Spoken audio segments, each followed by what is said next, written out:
YouTube, it's always aiming, checking in with another video. Today's presentation, we're going to be going over my first range visit with my Mark 18. In this first section of the video, I'm just going to go ahead and show y'all me loading up the Mark 18, loading up the ammo, showing you how it looks, stuff like that, just getting everything ready. I did shoot it unsuppressed and suppressed, but this footage just gonna be me shooting it suppressed for the most part. I'm gonna try to find some footage of me shooting it unsuppressed, but it really don't make a difference because I'm about to get into how the whole range visit went along the duration of the video. But yeah, so I got the PPU ammo right here. I'm about to go ahead and load up. Okay, got my Mark 18 sitting pretty with that pretty EO Tech on there. Got my can. The can that I'm using in this video is my YHM RESONATOR R2 7.62 caliber suppressor. It is a 8-point-something inch can suppressor. I think 8.3. I think. So yeah, I'm just loading up the magazine right here, getting ready to take my first shots. And I'm gonna go ahead and let y'all watch this little clip so we can go ahead and get into the video. Make sure you guys smash that like button, drop a comment, subscribe to your boy.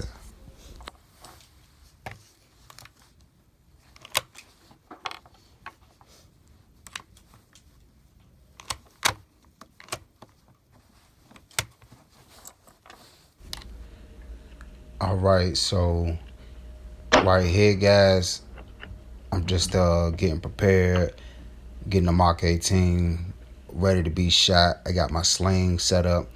You know, I'm running my mag pull sling, getting everything locked and loaded. I'm just looking at the camera, seeing if I can get some cool little still frame images. I can get some nice thumbnails going. So you see me posing with the Mark 18 a little bit and just also showing y'all how I look on the body, stuff like that.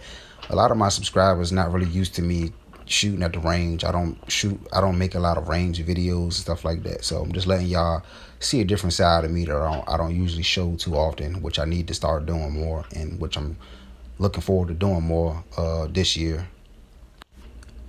Also, you can see me pretty much taking my little poses for the picture in the camera. And I will let you know I was pointing my firearm in a safe direction. Okay, obviously you can see I'm not the only one there, but that's why you seeing me look left and right, because I was checking my surroundings to make sure the gun was pointed away from the person as I was moving the gun around. Nobody was right there. You know, I was pretty much making sure I was being safe. So I don't want you to think I was flagging nobody or something like that. All right, so I'm ready to take my first shot. Taking it off safety and stuff like that. Got my first shot off. And I was looking at the target to see where it was hitting at. And what do you know? I have my first malfunction on my second shot. So the entire range visit, I was getting a lot of light primer strikes. Okay, I'm gonna talk about that. Hopefully the editing goes right, but I'm gonna talk about that, what was going on with the Mark 18, in a separate segment of the video. But unfortunately kind of ruined the range day because long story short, it was my fault why I was doing that. But like I said, I'm gonna get into what was happening. But I just want you to know that it's not really the gun's problem. I don't want you to think, you know, Daniel Defense is a bad company. Hell to the nah, they're not bad. Y'all already know Daniel Defense is a top brand. It ain't nothing wrong with the gun. It's what's going on with it right now as far as light primer strikes is due to my negligence. Okay, so I'm gonna just go ahead and tell you this now. Just because you know what you know, that don't mean you're gonna do what you know, if that makes any sense. Basically, I know how to build ARs. I'm not new to this. I know what I'm doing, but just because I know what I'm doing, that don't mean I'm going to do what I know what I'm supposed to do. Pretty much I be rushing, building AR, trying to hurry up so I can look at it complete and see how it looks, stuff like that. So due to my negligence and rushing and being sloppy, I had messed something up with the gun. Something wasn't installed right, and I was getting light primer strikes the entire time.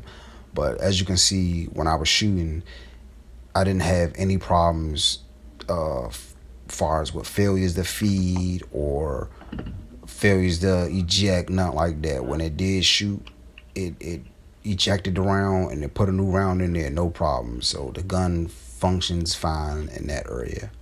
But it just sucks that, I wasn't able to show you me running this thing like a taxi driver, like it's supposed to, due to my negligence. So yeah, I'm about to trying to slightly zero my EOTech in. Like I said, I can't really do too much. I didn't come here for them purposes. I'm probably gonna, my next range visit, I'm gonna go to an indoor range and so I can zero my red dot in and stuff like that. But yeah, so I was having those issues the whole time with it, y'all. Going hot?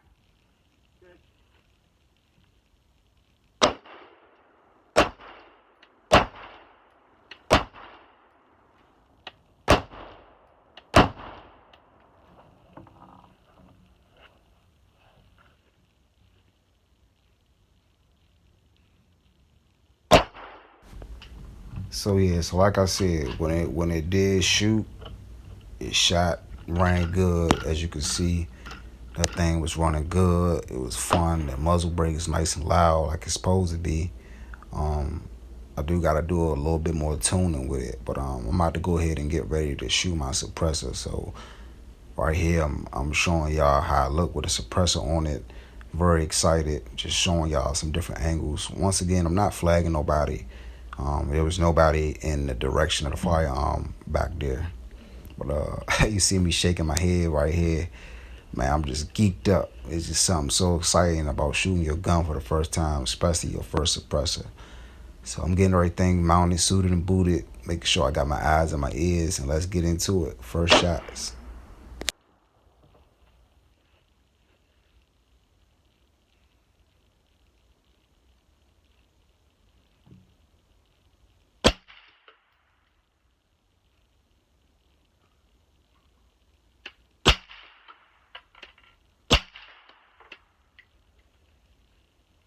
Hey, Man, that thing shot so beautiful, but that shit was quiet. I had to address the elephant in the room. I wanted to see how it sounded without the hearing protection on. So I had to ask the guy to my left, like, if he mind stop shooting real quick so he won't blow my damn eardrums out. That way I can shoot my gun suppressed with no ears on. Okay. He didn't really understand what I was asking him the first time.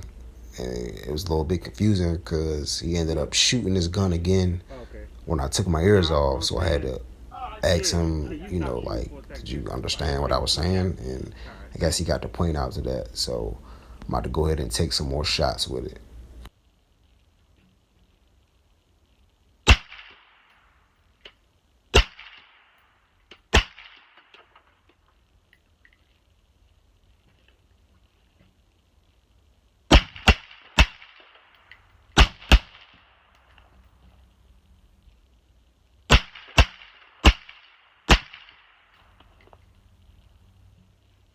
Alright, thank you. Yeah, I don't know about indoors, but for outdoors, that's definitely quiet. Like, it didn't ring my ears at all. But I think it'll definitely, like, bounce off walls and be a little bit louder indoors. A little bit, but it's still quiet. Yeah. Can I go now? Yes, sir.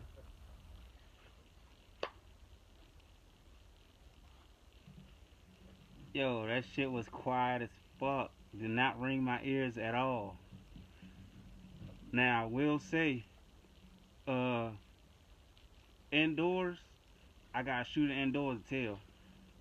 And I did get a little bit of gas. I'm getting a little gas, but this is the first time I'm just testing the waters with everything. So we gonna do a little more tuning. But this cycle, I ain't even bring my alignment rod or nothing.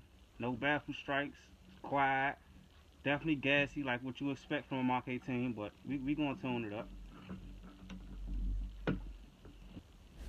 All right, so that's it for the Mark 18. I'm about to go ahead Alright, and whip my YouTube. big boy You out, got my the Scar Scar 16, that's first 16S. shot.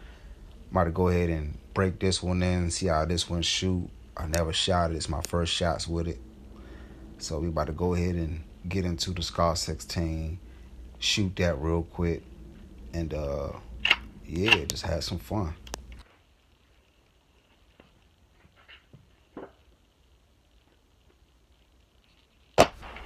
So you can see me kind of readjusting myself a little bit. I got to get used to the shooting the Scar and the recoil. I didn't know what to expect, honestly, because it's a it's not a direct impingement. It's a piston. I would say it feel like it kind of feel like an AK a little bit, but I'm gonna do a little more tuning, a little playing around with that as well. So who knows how that's going to shoot in this future, in the future when I'm fully done building it. But it definitely shot good, definitely reliable.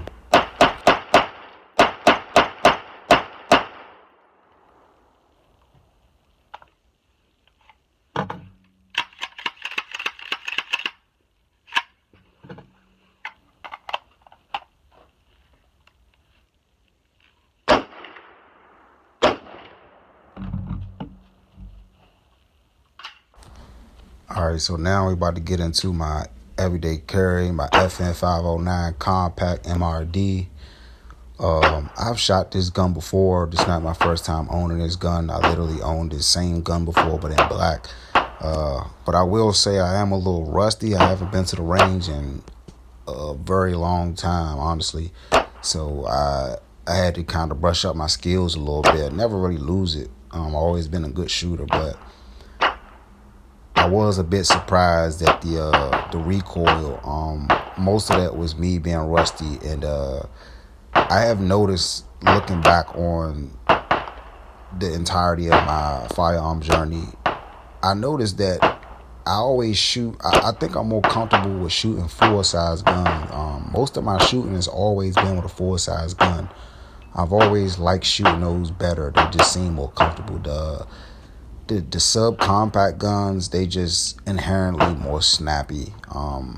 But this one is relatively kind of like a Glock 19, so it ain't really too subcompact, but you know, it ain't nothing you shouldn't expect as far as trying to be real soft shooting with anything less than a full size gun. So it shot like it was supposed to. I was just rusty. That's all. Pretty much. That's all I could say. I was just rusty. But the FN509 shot good, ran flawless. I shot about a box through it, and I tested out some of my hollow points. I loaded up a mag with a mixture of like 3 different brands of hollow points. Had no problems, and yeah, it shot good.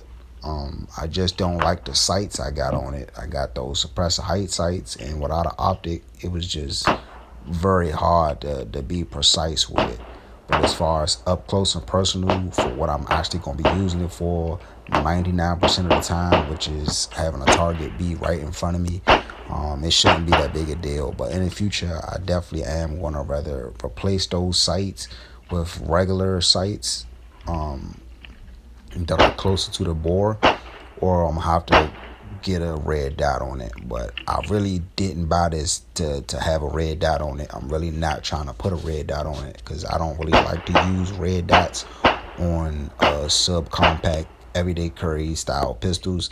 If I do use a red dot on a gun that I'm gonna carry every day, at least it gotta be something bigger. But a red dot on a gun that small and that snappy, just on top of the fact that, you know, I'm not really gonna need to use it because the target is going to be right in front of me, and a red dot isn't going to change anything. You know, is what's important is pulling my firearm out and pointing it relatively in this direction, pretty much just using my muscle memory.